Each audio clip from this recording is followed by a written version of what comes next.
A man walked into a bank dressed sharp, confident, calm, and just minutes later he turned that bank upside down. This wasn't just any man. This was Jerome Mathis, a self-made millionaire, CEO of one of the fastest-growing investment firms in the country. He walked into a bank, his bank to be exact, for what was supposed to be a routine cash withdrawal. But what happened next would shake even the strongest minds. Jerome was a successful entrepreneur, dressed sharply in a tailored navy suit, briefcase in one hand and confidence in the other. He approached the counter with the calm assurance of a man who knew his finances were in order. "Good afternoon," he said, his tone polite but firm.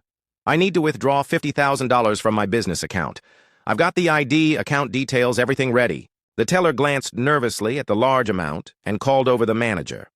Moments later, a middle-aged man named Richard strolled out from behind a glass door. His face, lined with years of authority, wore an immediate frown as his eyes landed on Jerome. Without even checking the system, Richard replied curtly, "Sorry, sir, that's a large amount. You'll have to come back another day." Jerome blinked, slightly confused. "Why?" "I have the balance. Here's my ID. All my documentation is in order. What's the issue?" Richard didn't even glance at the ID. He leaned in slightly, lowered his voice, and gave a subtle smirk. "We have strict protocols," he said. "People like you can't just walk in and expect to take that kind of cash." "People like you?" That phrase hit Jerome like a slap in the face, not because it was loud, but because it was quiet, laced with the kind of venom that hides behind professionalism. It wasn't about banking policies. This wasn't about regulations or daily limits. It was about Jerome, his skin, his success, his presence. He stood there for a moment, not out of shock, but strategy. Looking into Richard's eyes, Jerome realized he wasn't dealing with a manager. He was dealing with a mindset, the kind that smiles in meetings but locks doors in silence. Jerome's voice didn't rise. Instead, it dropped lower, calm, and sharp like the edge of a blade. "Let me make something clear," he said. "I've built my business from the ground up. I've worked harder than most, and I don't walk into a bank to beg for my own money. I came in for a withdrawal. Now I'm considering something bigger, like a legal case and a press release." The room went quiet. Other customers started to pay attention, and Richard's smirk faded. Because people like Jerome, they don't just walk away, they walk through walls. The silence in the room was deafening. Customers stopped mid-conversation. Even the tellers, who had been typing busily or assisting others, paused and turned toward the center of the storm. All eyes were on Jerome and the man behind the counter who had just mocked him. Jerome didn't flinch. He stared Richard dead in the eye, his voice calm but laced with steel. "Let me repeat this clearly," he said. "I am Jerome Mathis. I'm the CEO of Mathis Capital, and this branch, your branch, exists because my company invested in its survival during the pandemic. You're standing inside a building my money kept open." Richard laughed, a dry, sarcastic chuckle. "Yeah, and I'm the President of the United States," he sneered. "Look, sir, I've got real clients to handle. Please don't cause a scene." A few gasps echoed from the crowd, but Jerome didn't raise his voice, didn't shout, didn't argue. Instead, he reached into his pocket, pulled out his phone, and calmly made a call. His tone was cool, not a hint of stress. "Hey, Lisa, it's Jerome. Can you pull up the account info for this branch? Also, get the board on. Stand by. I'll need full authority activated in 5 minutes." He ended the call and put the phone back in his pocket. Richard shifted uncomfortably. The arrogance in his posture began to waver. Who was this man calling? Why did he sound like he was giving orders to someone higher than him? Before Richard could ask another dismissive question, the sound of engines rumbled outside. 3 black SUVs pulled up to the curb, the kind used by corporate convoys or high-level officials. The doors opened almost in sync, and out stepped 4 men in tailored suits, Mathis Capital Security. They entered the bank without hesitation, scanning the room like professionals trained to assess threats. One nodded at Jerome. Behind them came a tall woman in a sleek black dress suit, clipboard in hand, confidence in her stride. Lisa. She didn't look at anyone else. Walked straight to Jerome, heels clicking against the marble floor like a metronome of authority. "Sir," she said, loud enough for everyone to hear. "Everything is ready. Board access has been granted. You can proceed as owner." The word owner echoed like thunder. Murmurs rippled across the room. Customers turned to one another in disbelief. One whispered, "Did he just say owner?" Another gasped, "That's Jerome Mathis?" Richard turned pale. His mouth opened, but no words came out. Lisa glanced at him and added with cold precision, "This man you refuse service to owns the majority stake in this bank's regional operations, including this branch." Jerome finally took a step forward, calm as ever. "You see, Richard," he said quietly, "you didn't deny a transaction. You denied a person, a client, a partner, and above all, your boss." Richard's knees almost buckled. He stammered, I didn't know. I thought—" "You thought," Jerome cut in. "Based on what? My face? My tone? My skin?" Another pause. Then Jerome turned to Lisa. "Effective immediately. Remove him from this branch. Let compliance handle the rest." "Yes, sir." As Richard was escorted out, the crowd remained silent, stunned by what they had just witnessed. Jerome adjusted his cufflinks, turned back to the teller, and said with a slight smile, "Now may I please withdraw my $50,000? And this time, no one questioned him. The entire bank went silent. Not the kind of silence that's peaceful, the kind that feels electric, like the moment just before a storm. Every eye in the room was fixed on Jerome Matisse as he calmly walked behind the counter. Employees froze. No one dared to move. Even the assistant manager, who usually had something to say about everything, stood motionless, sensing that something far bigger than a cash withdrawal was unfolding. Jerome walked with the confidence of a man who had built empires from nothing. He wasn't just a customer anymore, he was authority in its purest form. He stopped in front of Richard, who was now visibly sweating. Jerome looked him directly in the eye, his voice steady, composed, but commanding. "I asked you to process a withdrawal," he said. "A simple transaction. Instead, you profiled me. You refused service. You mocked me. And now—" He paused, then added with quiet finality, "I'm terminating your employment. Immediately." Richard blinked, stunned. His face turned pale. The color drained from his cheeks as the words settled in the air like dust after an explosion. "Wait. What?" he stammered. This isn't real. You can't do this. I was following rules." Jerome raised his hand, cutting him off. "No," he said sharply. "You weren't following rules. You were following prejudice." The crowd went completely still again. "You didn't even ask for my account number," Jerome continued. "Didn't look at my ID. You saw my skin, my confidence, and made assumptions. That wasn't policy. That was personal." A tall security officer stepped forward and handed Richard a sealed folder. Inside, with brutal clarity, was a single-page termination letter.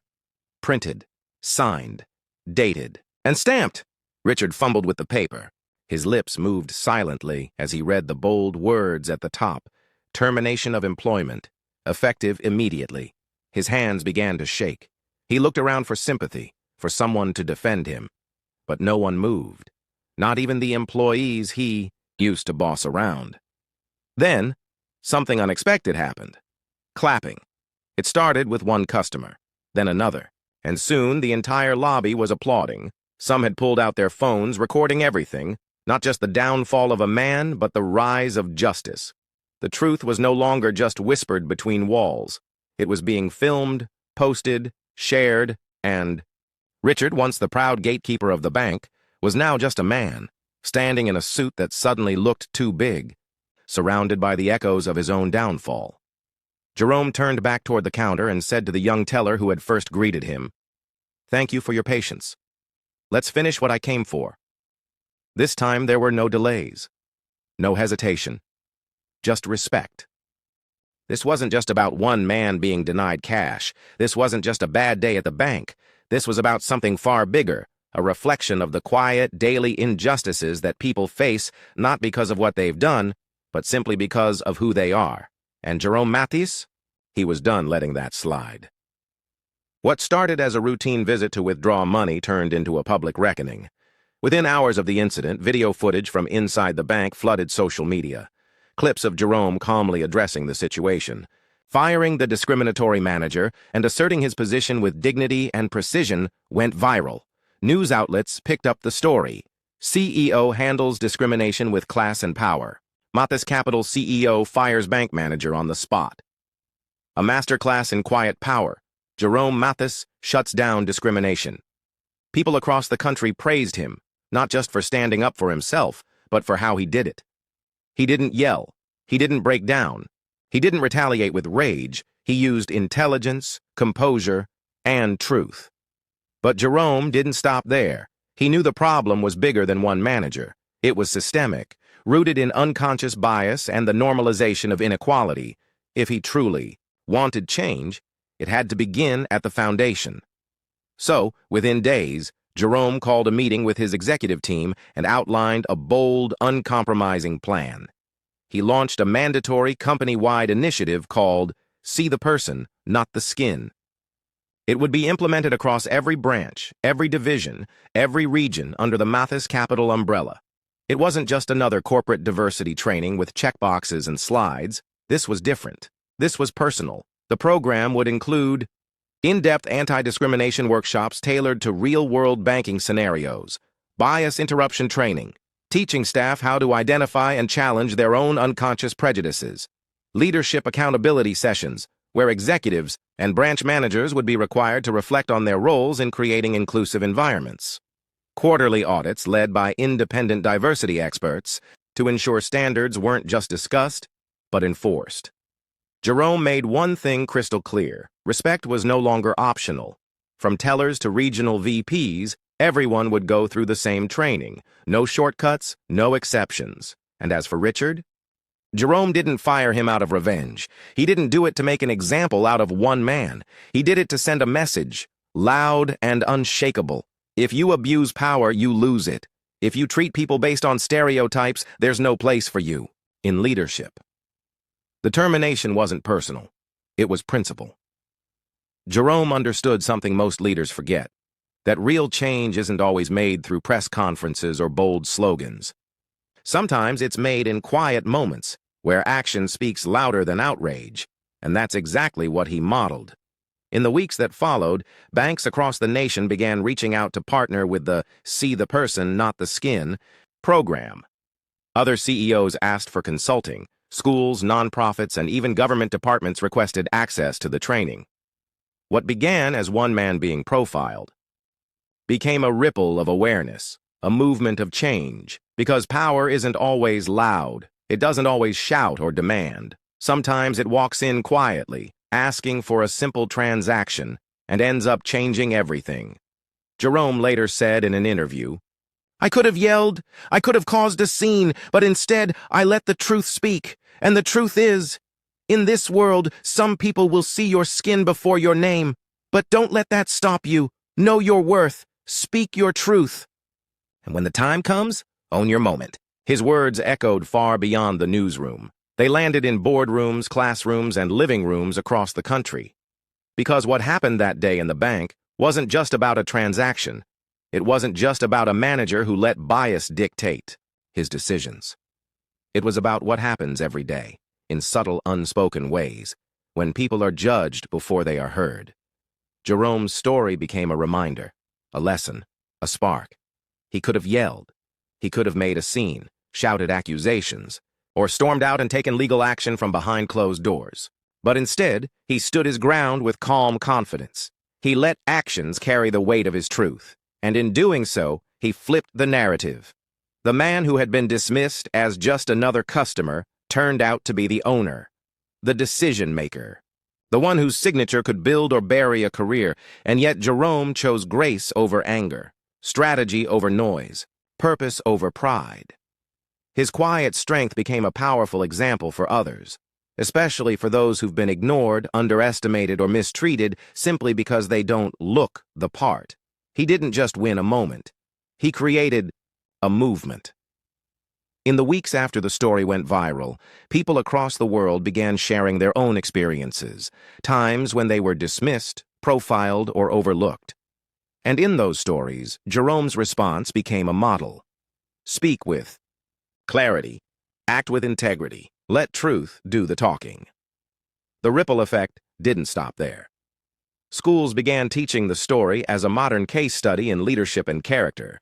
HR departments used it to restructure their bias training. Even law enforcement groups reached out for consultations, asking how they could adopt a more human-centered, respectful approach in their interactions, but perhaps the most powerful impact was on individuals, everyday people who saw Jerome and realized, I can be that composed, I can stand up, I can speak up, and I can win without shouting. Because this story teaches us more than just corporate policy or leadership conduct. It holds lessons for everyone, everywhere. Never judge anyone based on appearance. Whether someone walks in wearing a suit or sneakers with an accent or a different tone of skin, you don't know who they are until you listen. Value people for their character, not their cover. Respect goes both ways, whether you're the CEO or the cashier. Title doesn't define integrity. It's how you treat people when you think no one's watching that reveals who you really are. When you're in the right, stay calm and take action with power. Anger might feel good in the moment, but composure leaves a legacy. Jerome didn't win because he shouted. He won because he stayed focused, stood tall, and let the truth do what truth always does: shine. Because sometimes the most powerful man in the room is the one they tried to ignore, the one they doubted, the one they underestimated. And yet, he walked in quietly and walked out with the whole room changed.